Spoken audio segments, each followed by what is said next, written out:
Under the face of the sun, there is a place called Kasigau, located in Taita Taveta County. People are forced to burn charcoal or chase the bushmeat in order to survive. Kwa majina yangu naitwa Margaret Nyambura. Kazi yangu nafanya ni hii, nilikuwa nafanya kazi ya shamba, lakini kwa sasa kwa vile kuna kiangazi najifanyia hii nipate kimapato kwa sababu ya watoto, na ni kazi ngumu, lakini inabidi tufanye hii. Kazi hii ni ngumu ya makaa kukata, hapo ukate ukangure kwanza, alafu uweke chini, alafu upange, uchukue nyasi, uweke mchanga, ufinike, alafu ndo uchome sasa. Ukimaliza kuchoma, unatoa ile mchanga, ukitoa ile mchanga ndo uangalie kama umepata nini. Kama ni magunia 2, 3, ndo jiangalie na familia. Nikimaliza kutoa hayo makaa, gunia moja ni 500, na napeleka kwa mtu na kuprocess ni kungojea, wengine unapatiwa nusu, wengine unasubiri. Changamoto ni unazapata magunia kidogo au upate ishaungua vibaya kwa sababu ya kiangazi, hakuna nyasi sahihi. Sahihi ni miti, ufinike na miti, hakuna nyasi.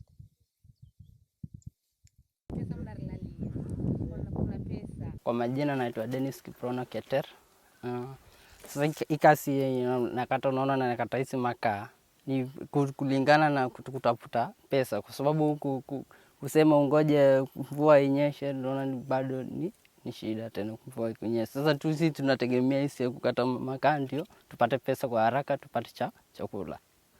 Sasa tukianza kukata hizi makaa ndio vizuri kukata, kwa sababu hii ndio unapata pesa kwa haraka. Sasa tukikata hivi tunategemea guys makaa, kwa sababu process yenyewe ukikata tunaangushaga kwanza miti. Sasa tukiangusha miti tunaanza kuporom mpaka siku nyingi. Sasa ikianza kuwa nyingi tunaanza sasa kuleta pale pamoja, ndio tupange vile tumepanga sasa hivi hapa hivi, ndio tuanze sasa kuweka hizo zile nini. Sasa tukiweka hizo nyasi, kukata nyasi na kulaga process nyingi sana. Ukianza weka moto inamaliza kwa ukiweka maybe umeweka Monday. Sasa hiyo makaa itaiva mpaka tu Monday. Unaweza toa Monday ama Tuesday asubuhi ama usiku. Hiyo unajua bei inapandaga wakati mvua ikinyesha. Sasa mvua ikinyesha ndio sasa hii makaa inaweza panda, gunia moja unaweza uza kama 1000, 1200. Lakini sasa hii unaona wakati wa kiangazi. Sasa wakati wa kiangazi unajua ni watu wengi sana nakata mti ya makaa. Sasa mwenye ananunua na vile bei ndogo. Ile bei iko chini, ananunua na 600, 650, unasukuta 600 imepanda ingekuwa 700. A community-based organization known as Wildlife Works has made a major impact to Kasigau and its environs. Kwa majina yangu naitwa Daniel Kimani. Mimi ni mkazi wa Kasigau. Kasigau ni sehemu ambayo inapatikana eneo la Voi, hapa Coast Province. Mimi nimekuwa nikifanya kazi hii ya upanzi wa miche kutokana na mafunzo ambayo tumeendelea kupata kutoka kwa shirika la Wildlife Works, ambao wamekuwa wakisupport community kwa ajili ya kutunza mazingira. Wamekuwa wakitusupport na mafundisho ya ukuzaji na utunzaji wa miti na miche, na pia wamekuwa wakitusupport hata pamoja na kutupea kama hizi polythene tubes kwa muda. Lakini baada ya ban ilipotokea ya polythene bags, ikabidi tukakuwa wabunifu, tukaweza kutumia packet kama vile unavyoona packet hizi za maziwa. Hii ni packet ya maziwa. Nimekuwa nikitumia hii kupandia miti, na pia ni njia moja ya kutunza mazingira. Na tena ukiangalia kwa pande hii ni chupa zile za maji, pia tumekuwa tukizitumia hizi kupandia miti, na katika njia moja ni kutunza mazingira. Yeah. Welcome to the Agribusiness and Forestry Department of Wildlife Works and the wider Kasigau Red Plus project.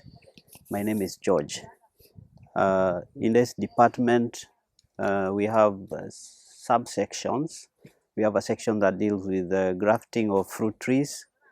Where I'm standing is where we have a reforestation annual program.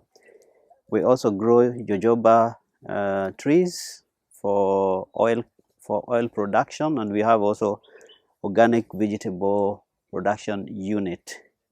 We also have activities that are outside here in the community. Now, it is one of the about 9 departments of Wildlife Works, and our goal is one. Wildlife Works' goal is to protect the forest from deforestation and degradation. And the main way we do that is by engaging the community in other alternative economic activities, from cutting the trees and burning charcoal, killing wildlife either for purposes of trade or game meat. So employment is one of the way. Direct employment in our company is one of the way. Like in this department, we have 24 of us. So these people are here, they are busy, they couldn't be here, and also cutting trees elsewhere. The salary that each of them gets, in the whole company, we have about 400 staff, and our researchers have told us that a person paid a salary here, it benefits about 15 people. So that way we are able to make sure that the livelihoods are improved. People have something else to rely on other than destroying the forest. The department started in 1997 as a small unit, and it went full-fledged in 2011. Now, where I'm standing, we have the reforestation program. This is purely to increase the tree cover where the community live, not in the forest, but in the community areas. So we buy these seedlings from community. We could do everything for ourselves, but we want the community to get engaged, to get involved. So we buy the seedlings from them, so they also have the habit of propagation. So we bring these trees here from the community. We nurture them for about a year until the rain peaks. A time like this, other than the drought that we have, we would be distributing the seedlings to the community. But this year, we're not very sure whether we'll be able to do that. So to increase the tree cover, and the community get paid for that. So they put some money in their pocket, which is one way of also engaging with them. We've got about 75 nurseries in the community, in the project area, covering about 500,000 acres. In everything that we do, we involve the community groups. We host every week at least 1 or 2 groups who come here and learn with us. We tell them the importance of planting trees, the importance of not cutting trees to retain the carbon from being emitted back into the environment, and they practice with us everything that we do. Today you will see a group from Kiribati called Green Tea Charcoal Producers Association. They have been producing charcoal in an unsustainable way. So a group like that will come here and learn other things that they can do, such as agribusiness, grafting trees, and if they have to continue burning charcoal, then we also train them to do it in a sustainable manner, where they also have their own nurseries and they plant trees as part of the sustainable process. Mimi naitwa Paul Kombo, ni kati ya wale vijana ambao tumeajiriwa na Wildlife Works. In fact nilipata sponsorship na Wildlife Works 2009, nikasoma na baadaye nimeajiriwa. Ni mwaka wangu wa 6 sasa kufanya kwa hili shirika, na tuko na shughuli nyingi ambazo tunazifanya tukiwa hapa.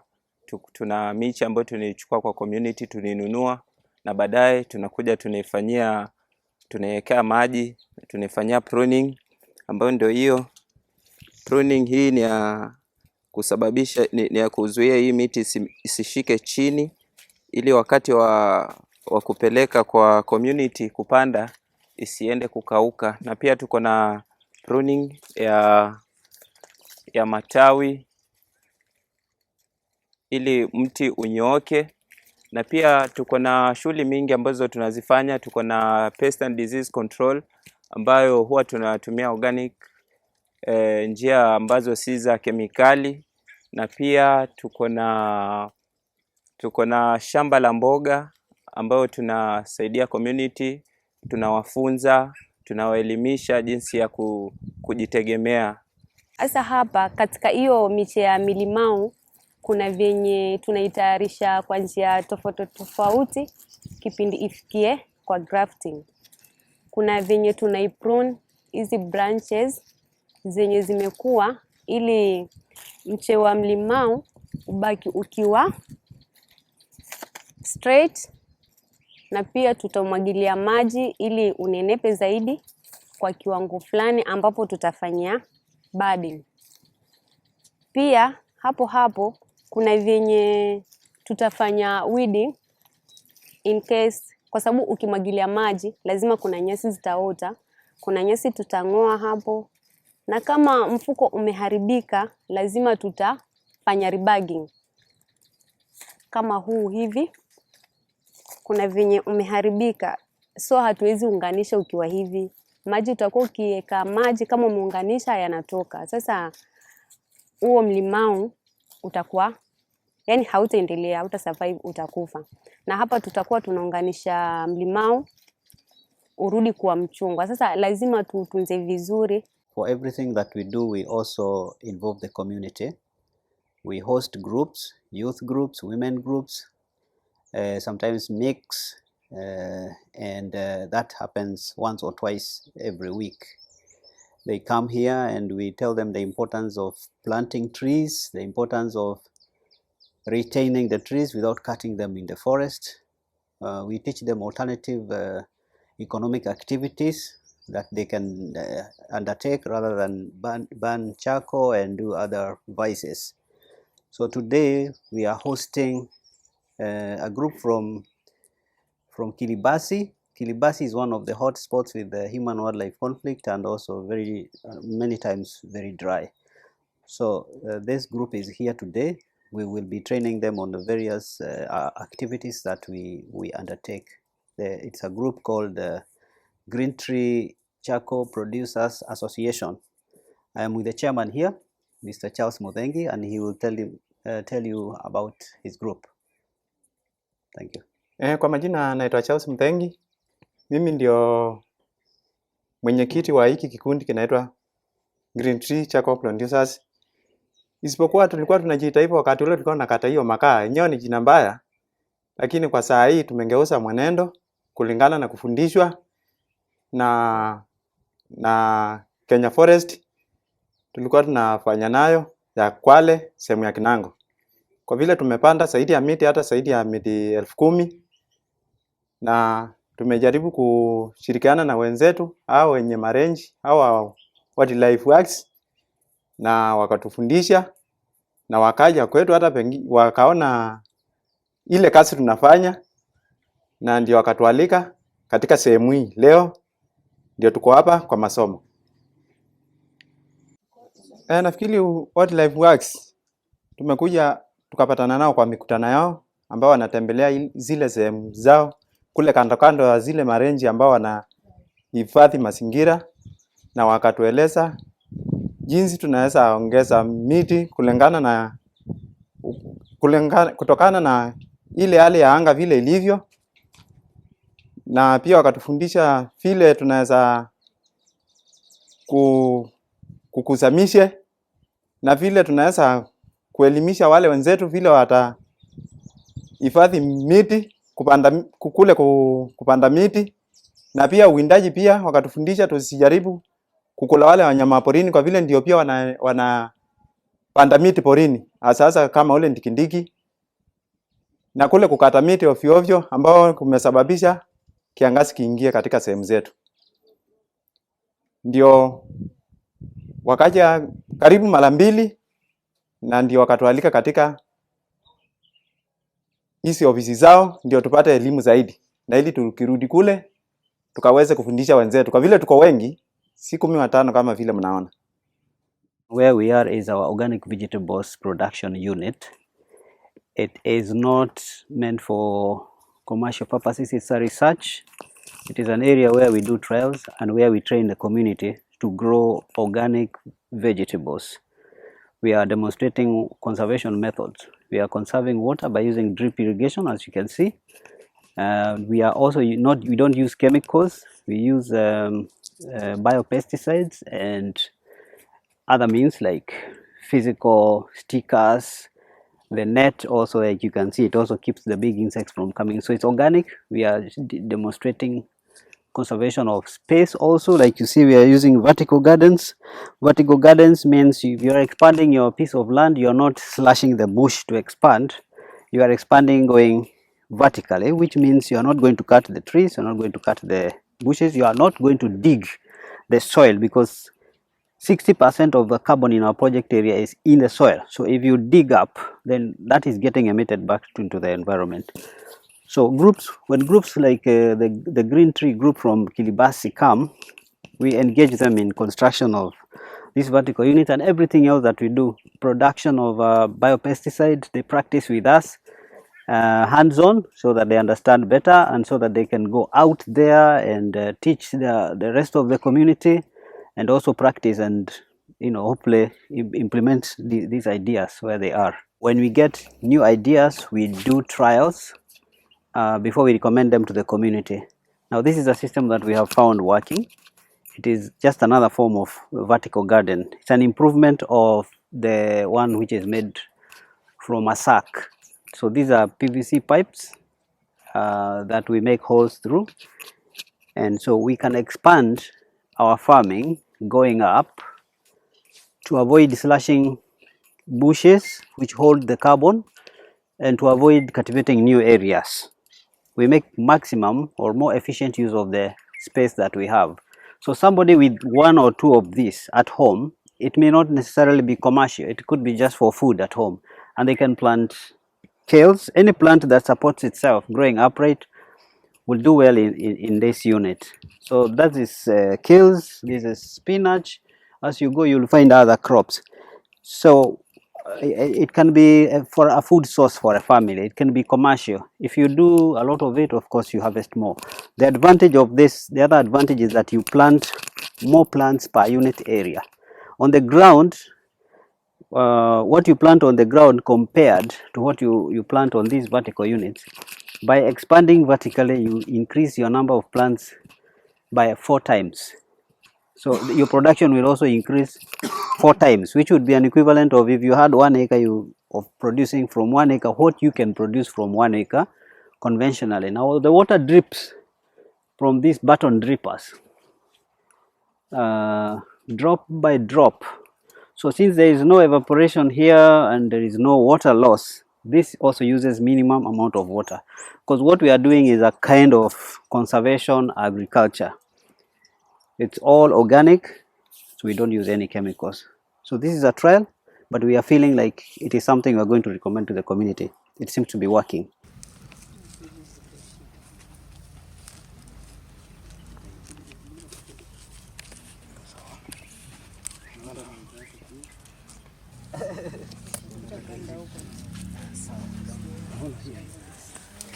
This training experience plays a role of educating the people to abstain from cutting trees, burning charcoal, and poaching wildlife animals. This is now planted.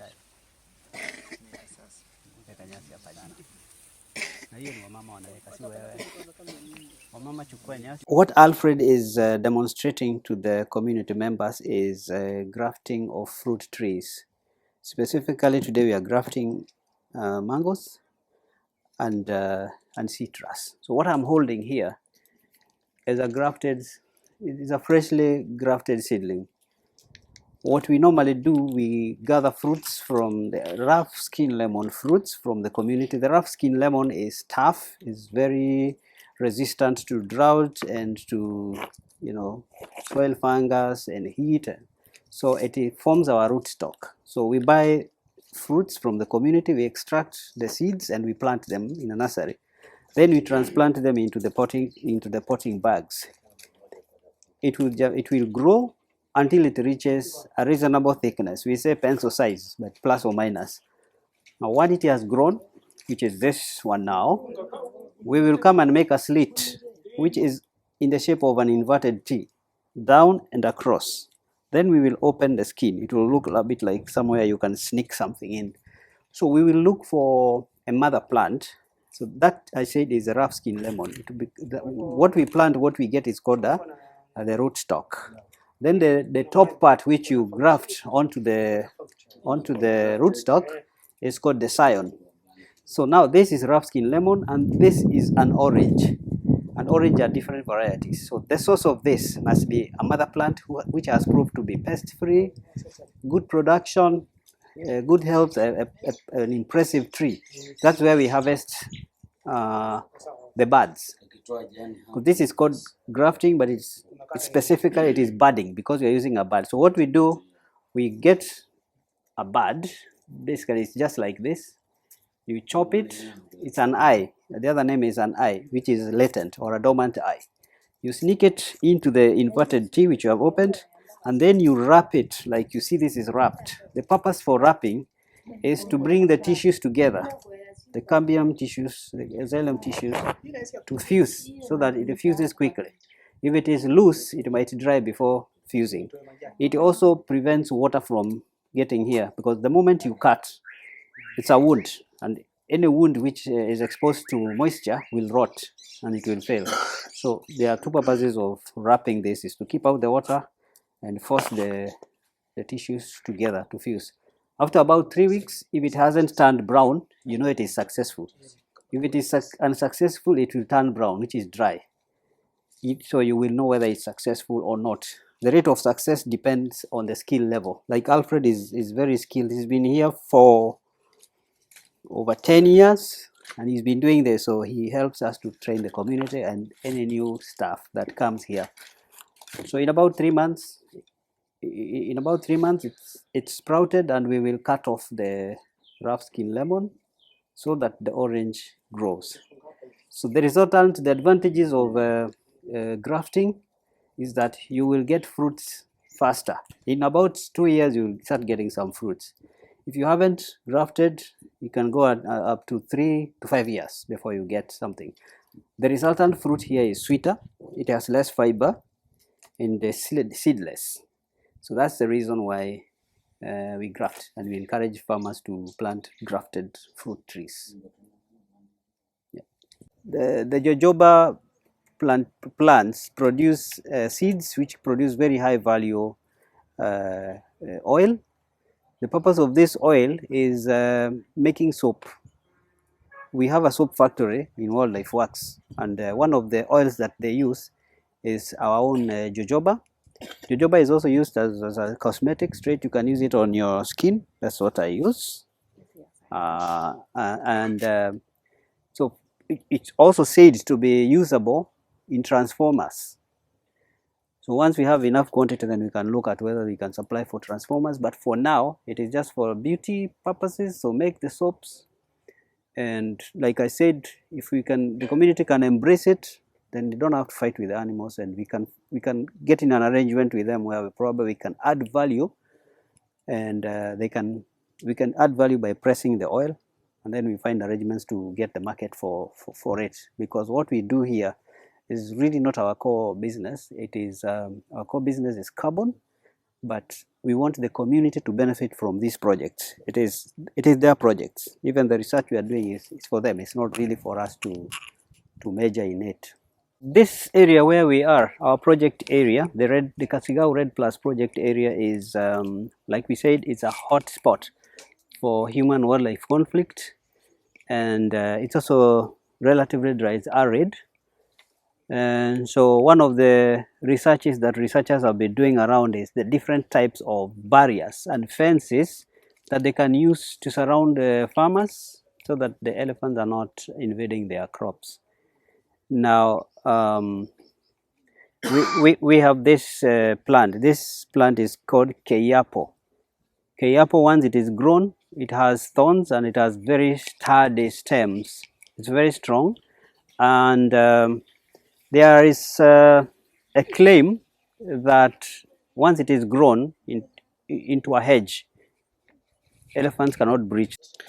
We told the communities not to burn charcoal in the forest. So because of that, we decided to start an eco charcoal facility whereby we make charcoal using a sustainable way. So we make eco charcoal.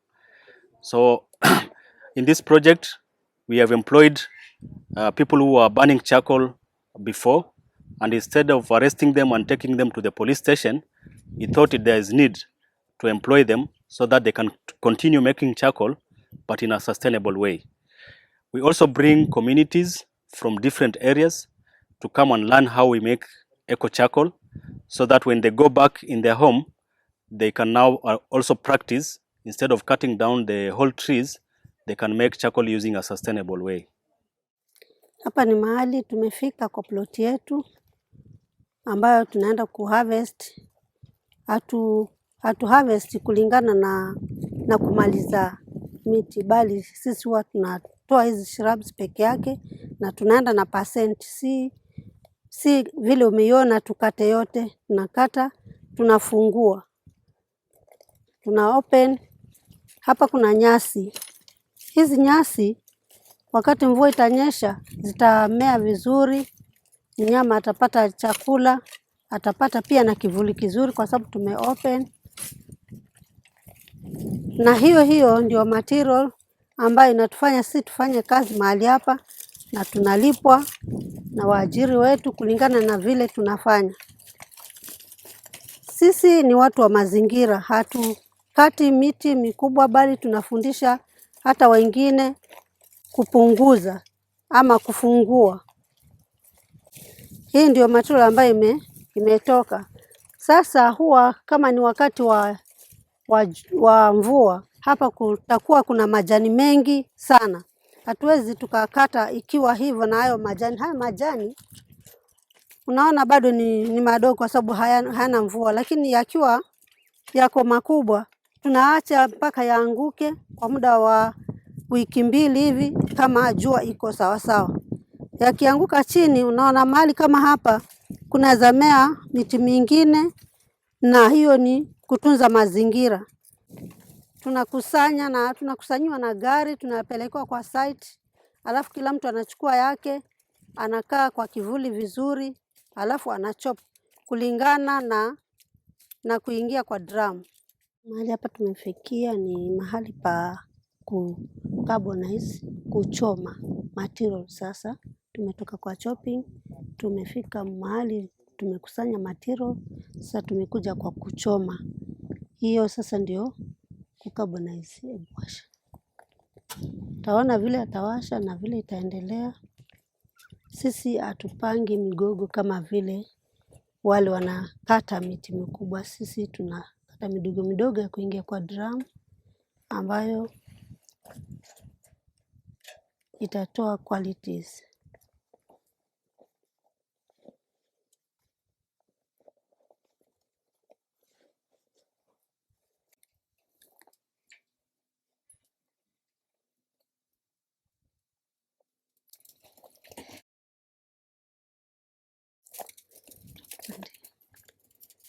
Hiyo ndio carbonizing. Sisi hatuziki kwa chini, tunachoma kwa drum.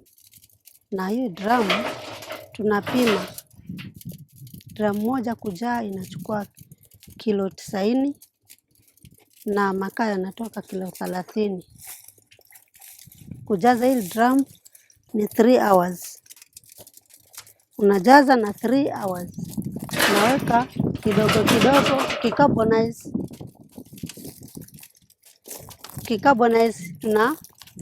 tunaongezea hivyo mpaka 3 hours ndio drum itakuwa imejaa. Ikijaa tunafunga na hiyo seal, na seal na ile tunaiacha for the whole day. Hizo 3 hours kisha tunafunga mpaka kesho ndio tunatoa. Sasa hivyo ndio tunafunga. Hiyo tumefunga, tunasungua tumetumia kilo 90, ambapo kesho tutatoa kilo 30 ya makaa. Sasa hii ndio itakuwa modern drum kiln ya kutengeza makaa hizi ndogo ndogo, tukikata zile branch hizi tunapanga kwa hii, zile ndogo ndogo nazo tunapanga kwa ile around. Tukifika mahali hapa tunaweka makaa yetu ambayo yashapoa na tunayaweka hapa. Ndio sasa tukitoa hapa huwa tunapima na kilo. Kama ni siku ya kazi tunapima kilo 30, na unga wa mhogo ambayo ndio binder kilo 1.5.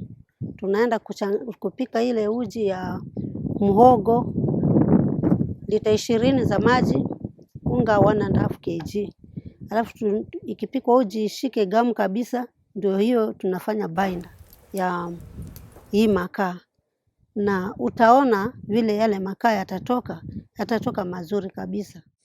Sasa tunachanganya unga wa mhogo ambao ndio huu hapa pamoja na makaa. Hii uji ndio binder. Uji wa mhogo.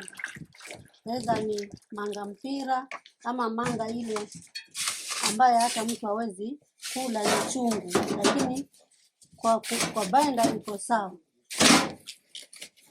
Sasa tunachanganya kwa mhogo pamoja na makaa. Tumeprune miti kadhaa, tumepata material ambayo inaweza tengeza makaa endelevu.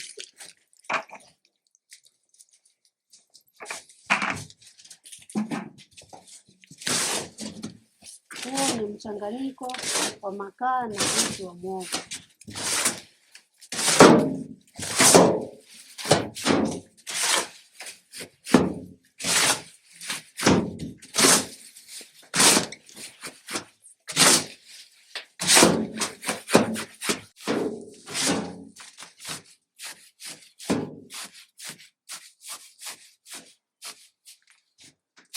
Sasa tunaanza kuweka matunda yetu kwa mashini ya kufinya. Na hii mashini iko na tube 4. Unapoona hapo mahali ziko 4. Hiyo chemba ni 4 na makaa yanatoka 4.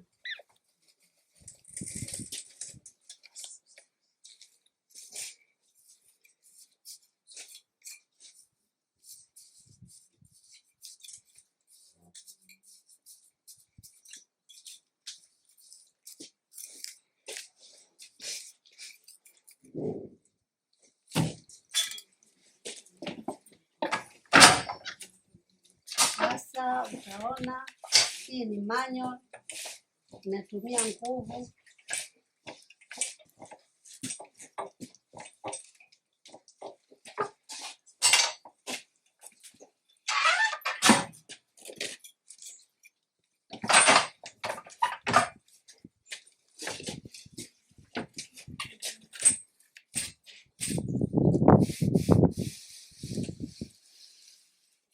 Hizo ni briquette zimetoka piece 4 atago. Naona vile nabeba. Sasa tunapeleka kwa dry kwa kukausha. Hiyo inakaushwa kwa siku 7 sunny days. Kama kuna jua kweli kweli ni siku 7. Kama hakuna jua itabidi siku ziongezeke, lakini siku 7 zinatosha za sawa jua.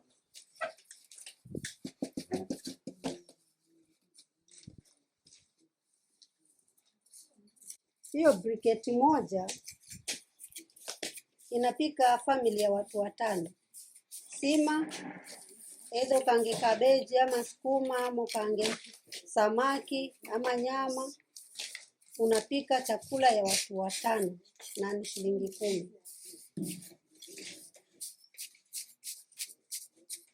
Moja ni 10 shillings.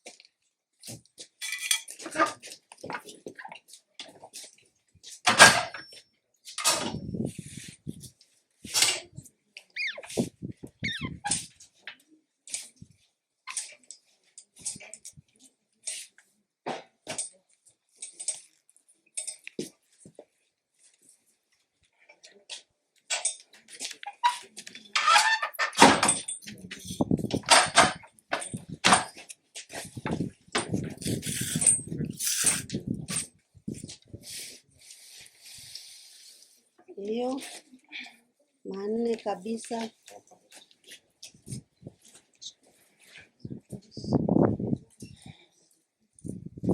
Hiyo sasa inaenda kukaushwa siku 7, itakuwa inapika. Hii sasa ni briquette mali tumetoka kupress na sasa tumeweka kwa jua kwa muda wa siku 7. Sasa hii imekauka. Hii sasa iko tayari kwenda sokoni. Na taona soko mahali iko. Na ukitaka kununua hii moja ni shilingi 10. Saa hii tunauza shilingi 10. Na tangu tuanze tunauza bei hiyo hiyo. Kwa sababu sisi tunataka watu waache kukata miti kiholela. Hii imetoka kwenye meat branches ndogo ndogo, tukachanganya na unga wa muhogo, na saa hii ni inaweza pika chakula ya watu 5 na mboga, na hata ukapika chai ya watoto ya asubuhi. Kaweka kwa thermos. Hapa ndio sokoni tumefika. Hizi ndio briquette ambazo ziko tayari kuuza. Tumezipanga kabisa, tunauza. Maboksi ndio haya. Parcel za kufunga ndio hizi. Na hii inauzwa kwa bei ya shilingi 10 kwa sababu sisi ni watu wa mazingira. Hatutaki mambo na faida, tunataka faida kwa mti. Miti isikatwe. Miti isikatwe kiholela holela. Tunazuia watu kukata miti, na wakati huu sasa watu wengi wameacha kukata makaa, wameshika system hii, na wengi wanataka mashini. Hata wale wenye kutengeneza najua watapata market, kwa sababu watu wanataka kuanza miradi kama hii ambao umependeza watu wa community. Hiki ni kituo cha kufundisha watu juu ya mazingira, kulinda mazingira. Hapa ni mahali ambapo sisi tunahifadhi mazingira. Hatukati miti bali tunaprune, na tunafungua mti kama kuna mnyama anataka kulala hapo alale. Kama ni nyasi kumea ipande juu vizuri, tunapunguza nyasi ipite kusudi hata mnyama akitaka nyasi akule vizuri. Sisi ni kutengeneza tu mazingira, sisi hatukati. Na ile material kidogo tunapata ndio yenyewe tuna carbonize, tunafanya briquette. Hilo kaa moja ambalo umeliona ndio wenyewe tunatengeneza kutokana na hiyo material kidogo. Na hilo kaa moja ni shilingi 10. Wildlife Works imetusaidia sana kutufunza juu ya mazingira. Hata wakati huu tuko na vikundi ambavyo vinakuja kutoka Noya, tunawafundisha juu ya mazingira, kuhifadhi mazingira, ndiposa nchi yetu iwe nzuri. Kila wiki tunapokea wageni kutoka Taita nzima. Wanakuja tunawafundisha juu ya mazingira, vijana, hata wamama, hata wazee. Si vijana peke yake, hata wamama, kuna wengine wanakata makaa. So wakizunguka, ile timu ikizunguka ya Wildlife Works inaleta pamoja ule upendo, na wanaletwa hapa, tunawafundisha, na hao wanaenda kuwa walimu kule nje. Ndio maana hiyo training inakuwa simple, kwa sababu wakienda kuwa train kule, wakienda kuwachukua pale kwa community, wanawaleta hapa, tunawatrain, na wale wengine wanaenda kutrain wengine tena. So watu wako interest na huu mradi, hata wengine wanataka huu mradi. So tungesema yani watu wa Kenya wote washike hii mambo ya mazingira kila mahali. Na kama ni vifaa, tunajua kuna watu wa jua kali watatengeneza vifaa vya kutosha watu wote wale wanataka mradi kama huu. Mashini mmeiona hiyo, mmeona vifaa vile ambavyo tunatumia, na wale wengine pia wanataka vitu kama hizo. Kwa hivyo hiyo ni kazi nzuri ambayo Wildlife Works inafanya, kwa sababu inaleta watu pamoja, wa vijana, wa mama, hata na wazee. Kila mtu anakuja anapata elimu. The project you see behind me here, this is a youth group from Makwasinyi. They wrote a proposal to Hadithi CBO through Wildlife Works Hadithi CBO is a group that is registered under Wildlife Works, and it has registered more than 50 groups within the community. So the main idea of sponsoring this youth group is to try and see if we can move them out of charcoal burning and bushmeat poaching, so that at least they can generate some income in a sustainable way, rather than cutting down trees, which causes a lot of deforestation and is not good for climate change. Cutting down the forest causes a lot of climate change, which is not good for the future.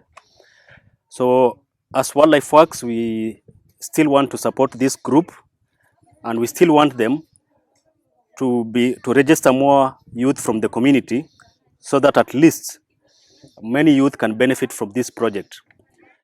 Since this group was trained, they have managed to apply for tenders, because we, as Wildlife Works Carbon Trust, we float tenders to the community. So this group applied for tenders and they managed to get one for 30 double deckers for primary school, and also they managed to apply another one for 200 desks for primary schools. So this means the youth are now trained, they have skills, and they are now making some income for their livelihoods, instead of going to the forests and cutting down charcoal or depending on bushmeat poaching. My name's Josiah Sharif. I work with the Macambira Investment, and we requested the Wildlife Works to help us fund the boys and girls, the youth, to train them. And our proposal was considered.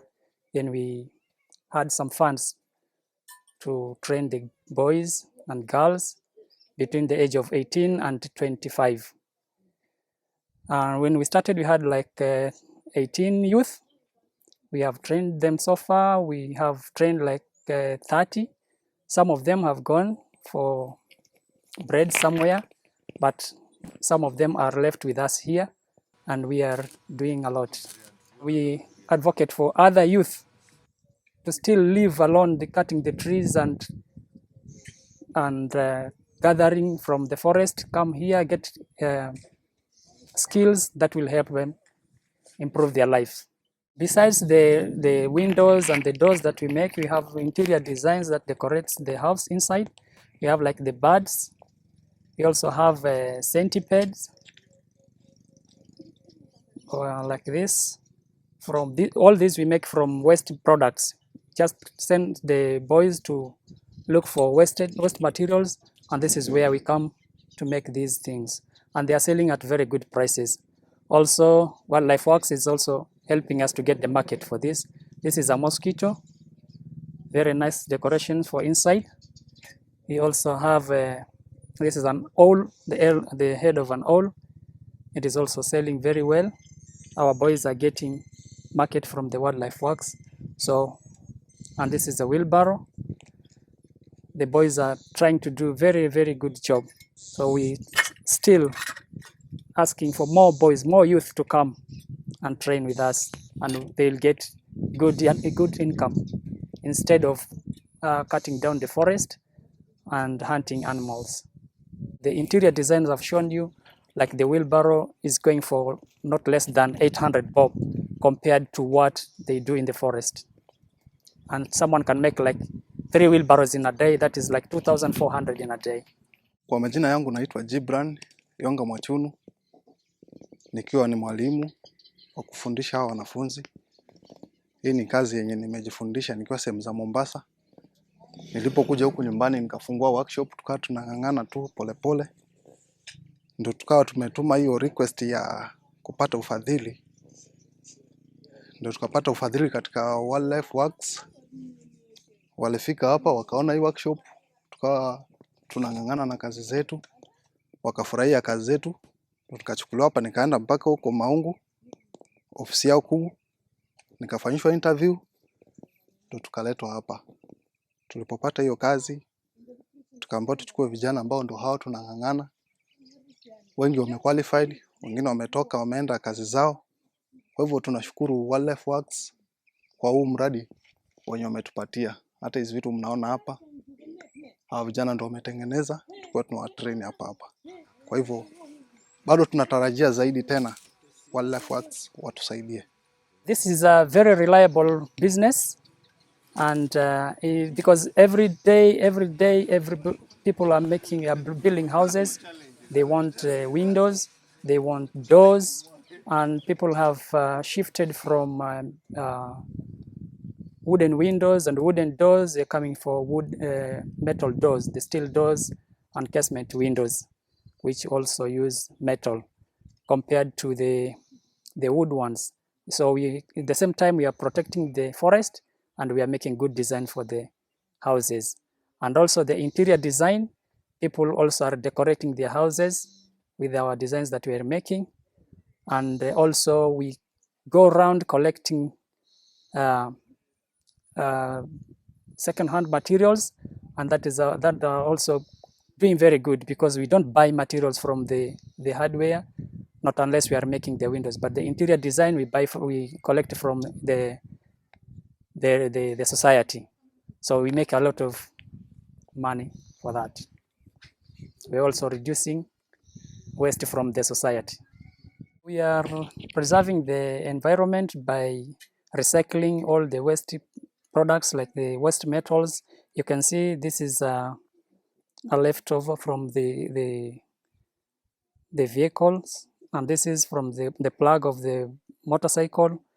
Every time they repair, they throw them away. We collect them and we make money out of this, and leaving the environment very clean for that sake. All these things, we don't go to hardware to buy material. Instead, we collect from the society and we leave the society clean, the environment clean, and we make money out of this. So we like 100% profit. When we started training, some of the boys were coming from very poor families. We had to get them some food. We also talked to Wildlife Works. They had to provide us some lunch for the boys, and then we overcome that challenge. Also, we are getting challenge from others are coming from very far. They want to be provided with transport, especially this time. Sometimes there is dangers around of wild animals, but we still coping up, giving them transport sometimes when we are able, and we are managing. Sometimes we, in the society, you will also get people going against you, but the area assistant chief had been assisting us. The Wildlife Works is also assisting us. Like sometimes when we don't have a job, like the other time they gave us a tender for 200 desks. You find out that our boys who are who are nearly losing hope, they came back again, and they get good pay. They get the job. They get good pay and good food, and we thank God for that. My name is Laurent Lenjo. I work with Wildlife Works as the Community Relations Manager. The company started in the year 1997 with two aims. The first aim was to do conservation, and the second aim was to see how we can improve the livelihoods of the communities that are living adjacent to the forests. Wildlife Works, we have several projects. First of all, we have organic projects that deal with greenhouse activities, whereby we plant indigenous trees and fruit tree seedlings, which we sell to the community at a cheaper price. But indigenous seedlings, we give them to the community at free of charge. And then we have Eco Factory, which makes garments using organic cotton, and we sell these to the outside the country. 85% we sell outside the country, and 15% we sell within Kenya. And then we have Soap Factory, whereby we make soaps and we sell to the hotels that are around between Savo East and Savo West. The main project that we do at Wildlife Works is RED Plus project. RED Plus is a new international framework to help stop deforestation. It means reducing emissions from deforestation and forest degradation. Here at Wildlife Works Red Plus project, it was started in the year 2010, and we have phase 1 and phase 2. Phase 1 was certified in 2010, and then phase 2 was certified in 2011. Phase 1 consists of about 30,000 hectares of land, and phase 2 consists of about 170,000 hectares of land. So in total, it is 200,000 hectares of land in the project area. And this project is done in the ranches, 16 portions of ranches between Savo East and Savo West. It is in the corridor. We have 6 locations that are in the project area. These communities are the beneficiaries. So we have Makinon location, we have Marungu location, Kasigau location, Sagala location, Mochabo location, and Motate. So in these 6 locations, we have about 120,000 people. These are supposed to be beneficiaries of this project. We do a project called RED, and this RED, it means reducing emissions from deforestation and forest degradation. So we measure the amount of carbon credits. We measure the amount of carbon that is stored in the forest. This was an initiative from the United Nations to see how we can reduce the emissions through forest conservation. Instead of emissions going to the atmosphere, the best way to store these emissions is through protecting the forest. RED Plus is a new international framework to help stop deforestation. It means reducing emissions from deforestation and forest degradation. So we measure the amount of carbon which is stored in the forest. Instead of releasing carbon emissions to the atmosphere, the best way to store carbon is through protecting the forest. So the mathematics that shows how much carbon is in the forest, that is what we call carbon credit, and it is measured in tons. So 1 ton goes to between $6 to $12 per ton. And we have 2 types of markets. We have voluntary market and we have compliance market. But at the moment, we are still using voluntary market. And some of the buyers are buying these credits because of offsetting the damages that they are doing. For example, Kenya Airways, they buy our carbon credits because they have so many airplanes that moves around the world, and they buy these credits to offset the damages they are doing because they are releasing a lot of carbon dioxide in the atmosphere. So the project period is between, it is 30 years period. We have already finished 10 years. We still have about 20 years to do the project. And once we sell these carbon credits, the money is shared into 3 portions. About 30% goes to the landowners, and this is contractual. And then the remaining amount of money goes to the expenses to conserve the forest. And after removing the expenses to conserve the forest or operational expenses, then the remaining amount of money goes to the communities so that the communities can do other activities instead of depending on deforestation or depending on charcoal burning and bushmeat poaching. Kwa majina ninaitwa Precious Mtuveta. Mimi ni mtu natoka hapa Rukanga. Sasa shida ya maji ndio iko hapa. Matangi, pipes zilikuwa zimeharibika. Sasa watu wa wildlife wakaja wakatusaidia, kutoka huko juu wakatusaidia. Hata sasa hivi tunaendelea kuombea, endelee kutusaidia tena maana bado hatujakamilisha uombaji. Mara nyingine sasa hivi wanatusaidia kwa bursaries za carbon. Watoto wanasoma. Pia hivyo tunawashukuru. Na miti tunapanda miti, wanaenda wanakuja wanatununulia, wanatupatia paper bags. Tunaendelea kujimudu kimaisha. We do have the structures for the money that goes to the communities. Our main focal issues is poverty eradication, human-wildlife conflict, improving the education standards in the area,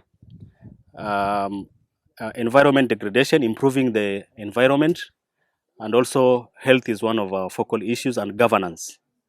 So in governance, we have those community structures whereby we have committees, and these committees, their work is we have 3 different types of committees. For example, we have locational carbon committee. So every time we get money, we involve the committees, we tell them how much we have, and then they will request for proposals from the community. And once they get the proposals from the community, then they go for public participation to make sure that they involve everyone before they approve any project. If they set aside money for bursaries, then there is bursary committee. The work of bursary committee is to make sure that the money for bursaries is given to the needy students within the community area in a transparency way. And once the locational carbon committee approves the projects, then it is the work of the CBOs to help in implementing the projects. Some areas we use community-based organizations, and some areas we use community coordination offices, which are like satellite offices for the trusts. Other focal issues like environment degradation, we do a lot of tree planting within the community. We buy the seedlings from the communities when they are very small. Then during the rain seasons, we give them back to the communities free of charge so that they can plant in the community areas. Some of the seedlings are planted in the schools, and some are planted in the public areas, and some people plant in their farms. Then in education, we do a lot of school infrastructure. We give a lot of bursaries to the students, because once you give bursaries to the students, then the parents will not go to the forests to cut down charcoal for school fees. We also help the government, the national government and the county government for school infrastructure. For example, we do several classrooms. We build classrooms. We do classrooms renovation and new classrooms construction. We also buy chairs. We buy desks. We make desks for the students and lockers for the students. We also facilitate their laboratories. We make sure that we buy equipments for the lab. And then for health, we help the county government, making sure that we renovate the existing dispensaries. We also facilitate some of the hospitals lab. We also sometimes build houses for the health officers. And then in reducing poverty, we have started several income generating activities. For example, we have constructed several greenhouses within the communities, whereby some groups are earning some income. So instead of going to the bush and doing deforestation, they can now get some income from their greenhouses.